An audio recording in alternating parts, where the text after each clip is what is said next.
On Christmas Eve, the wind cut through the streets like a blade, and every step Emily Carter took felt heavier than the last, not because of the cold, but because of the envelope in her coat pocket.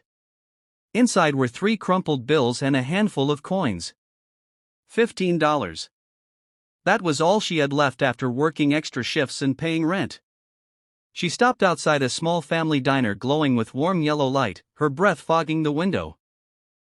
Behind her stood her mother, Mary Carter, frail but smiling, holding Emily's arm as if that simple touch was enough to keep the world steady. Emily swallowed hard and whispered, "Merry Christmas, Mom," praying she could make this one night feel like something more than survival. Emily hadn't planned on the diner.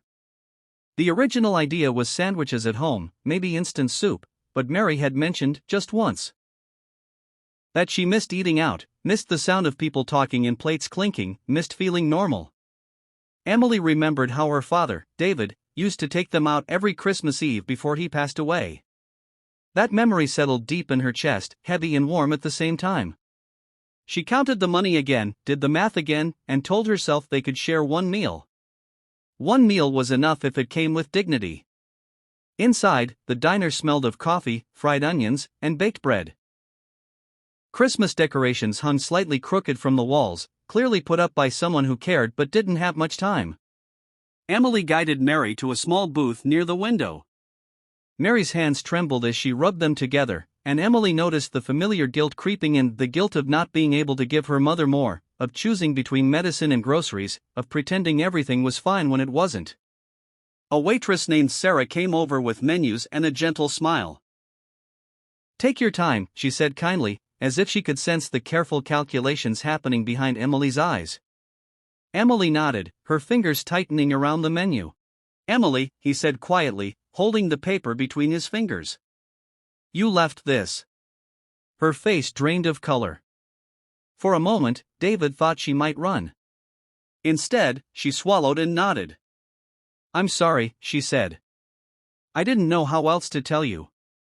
"Tell me what?" David asked. She glanced around, then leaned closer. "That steak," she whispered. "It's from yesterday." David blinked. "Yesterday?"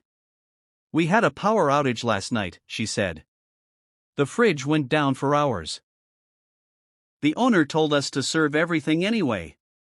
Said we couldn't afford the loss." Her voice cracked. "I've seen people get sick. I couldn't let it happen again." David looked back at the plate on the table, the steam still rising. He felt a cold wave roll through him, not fear for himself, but something deeper. Betrayal. Not just by the diner, but by a system that forced a young woman to choose between her job and someone else's safety. "Why tell me?" he asked. Emily hesitated. "Because I saw you counting your money before you ordered.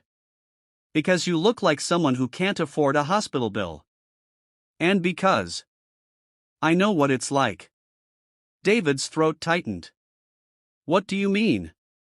"My dad," she said softly. "He raised me alone after my mom died.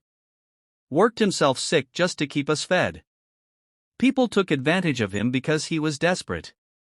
Her eyes met David's. "I couldn't be part of that." For a long moment, neither of them spoke. The diner noise rushed back in. Plates clinking, a baby crying, the bell over the door ringing. David pushed the plate away.